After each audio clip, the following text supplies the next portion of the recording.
Hi అండి, welcome back to trade with Divi. ఇవాళ market ఎగ్జాక్ట్గా నిన్న అనాలిసిస్లో ఏం చెప్పుకున్నామో అలాగే మూవ్ అయింది. ఇక్కడ ఓపెనింగ్ వచ్చేసి 24,888 మన సపోర్ట్ దగ్గర ఓపెన్ అయ్యి కొంచెం పుల్ బ్యాక్ తీసుకొని మళ్ళీ ఇక్కడే సపోర్ట్ ఫామ్ అయ్యి మన ఫస్ట్ టార్గెట్ ఇవ్వడమే కాకుండా సెకండ్ టార్గెట్ కూడా ఇచ్చింది.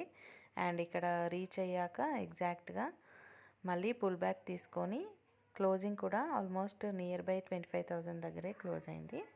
ఇక్కడ నేను సెన్సెక్స్ ట్రేడ్ చూపిస్తాను. ఇవాళ ఎలా తీసుకున్నాను. అరౌండ్ 10:30కి మన సెటప్ ఫామ్ అయిందండి. సెటప్ ఫామ్ అయ్యాక నేను పుల్ బ్యాక్ కోసం వెయిట్ చేశాను. ఆల్మోస్ట్ ఈ రేంజ్లో నేను ఎంట్రీ తీసుకున్నాను. అండ్ నా టార్గెట్ వచ్చేసి 435 వరకు పెట్టుకున్నాను. బట్ 435 ఇవ్వలేదు, 403 ఇచ్చింది. కానీ నేను ఇక్కడ బుక్ చేసుకోలేదండి, ఇక్కడ బుక్ చేశాను.